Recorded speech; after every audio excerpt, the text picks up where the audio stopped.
میں نے کہا کہ آنٹی میں بڑی مجبور ہوں، میرے بیٹے کی زندگی کا سوال ہے۔ میں نے رونا شروع کر دیا۔ انہوں نے کہا کہ اچھا رو نہیں، اندر آ جاؤ۔ انہوں نے مجھے پانی پلایا اور کہا کہ تم یہاں پر بیٹھو۔ پتہ نہیں ہماری بیٹی کیسی عجیب نکلی ہے، ہمارے پورے خاندان میں کسی نے اس طرح کی حرکت نہیں کی۔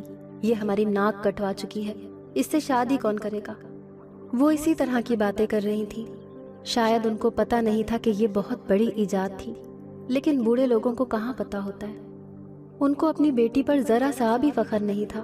وہ تو اپنی بیٹی کو اس طرح سے کوس رہی تھی جیسے اس نے کوئی بہت بڑا گناہ کر دیا ہے، اور سارے خاندان میں اسے کسی جگہ بھی منہ دکھانے کے قابل نہیں چھوڑا ہے۔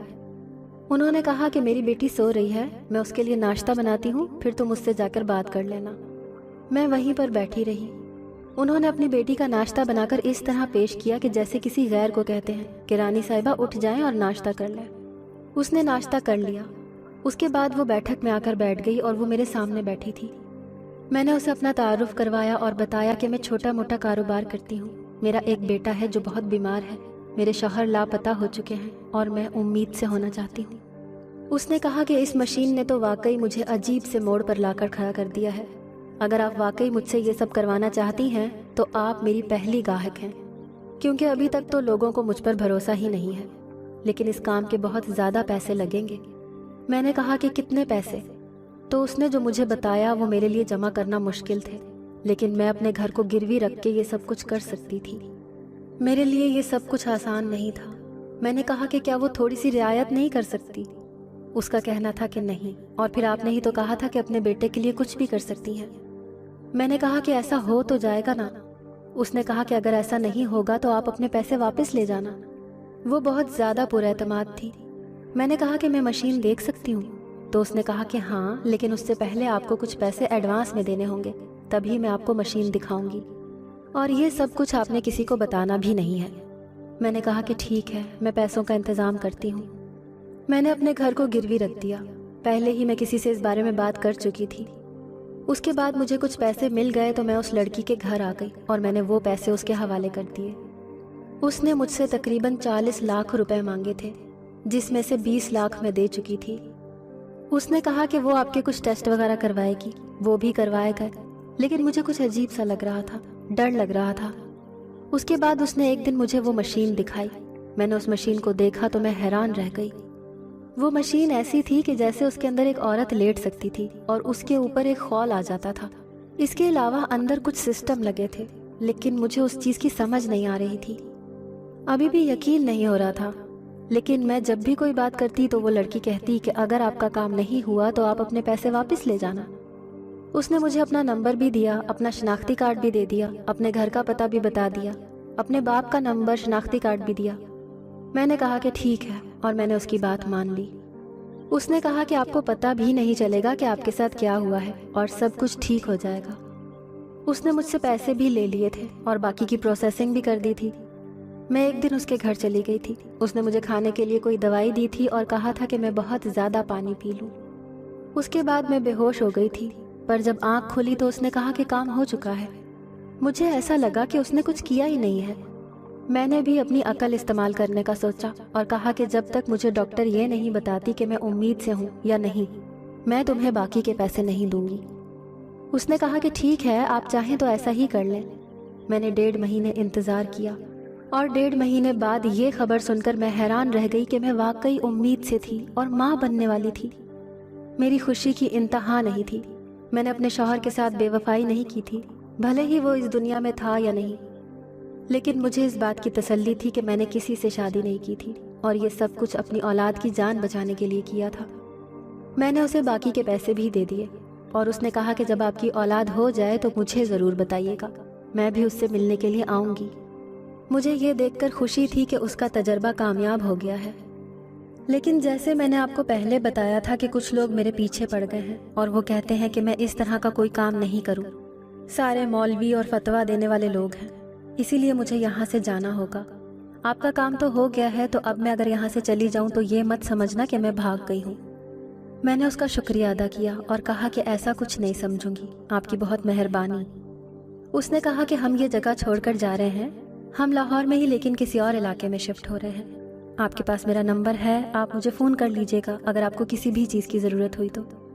وہ وہاں سے چلی گئی اور میں اپنی زندگی میں مصروف ہو گئی۔ اب میں کرائے کے گھر میں آ گئی تھی کیونکہ میرے پاس میرا گھر نہیں تھا، لیکن ابھی بھی کاروبار تھا۔ پر اب میرے لیے کاروبار چلانا کافی مشکل ہو گیا تھا کیونکہ میری طبیعت بہت زیادہ خراب رہتی تھی۔ ڈاکٹر کا کہنا تھا کہ یہ وقت گزر جائے گا، سب کچھ ٹھیک ہو جائے گا۔ ایک دن میری زندگی میں پھر سے ایک برا دن آیا۔ میرے بیٹے کی طبیعت بہت خراب تھی اور میری بھی۔ باہر بہت زیادہ بارش ہو رہی تھی، رات کا وقت تھا۔ مجھے خود بھی ڈاکٹر کے پاس جانے کی ضرورت تھی اور اپنے بیٹے کو ڈاکٹر کے پاس لے کے جانا تھا، لیکن سمجھ نہیں آ رہی تھی کہ یہ سب کچھ کیسے ہوگا کیونکہ مجھے تو کوئی رکشہ بھی نظر نہیں آ رہا تھا۔ اور ایسی حالت میں اپنے بیٹے کو گود میں اٹھا کے میں بارش میں کیسے ڈاکٹر کے پاس جا سکتی تھی؟ کیا ایسے مجھے کوئی ڈاکٹر مل جاتا؟ گھر کے دروازے پر دستک ہوئی۔ میں حیران رہ گئی کہ کون آیا ہوگا۔ جب میں نے دروازہ کھولا تو مجھے ایک وجود نظر آیا۔ میں نے دیکھا کہ یہ کون ہے، شاید میں نے پہچانا ہی نہیں۔ جب اس نے میرا نام پکارا اور وہ آگے بڑھ کر کمرے کے اندر آ گیا تو میں نے اسے غور سے دیکھا اور میرے قدموں تلے سے زمین نکل گئی، کیونکہ یہ کوئی اور نہیں بلکہ میرا شوہر تھا۔ میں بے ہوش ہو گئی۔ وہ مجھے ہسپتال لے گیا اور ہسپتال میں اس نے کہا کہ وہ زندہ تھا، لیکن میرے پاس نہ تو میرا پاسپورٹ تھا اور نہ ہی 1 روپیہ، اور میں کسی اور ہی علاقے میں پہنچ گیا تھا۔ واپس آنے میں بہت مشکل ہوئی مجھے، لیکن میں تمہارے پاس واپس آ گیا ہوں۔ میں نے سب کچھ بتایا۔ جب اس نے مجھے دیکھا کہ میں ماں بننے والی ہوں تو وہ حیران رہ گیا۔ میں نے یہ سب کچھ بھی بتایا کہ یہ کیسے ہوا ہے۔ میری طبیعت وہیں پر خراب ہو گئی اور اللہ نے مجھے ایک بیٹی سے نوازا۔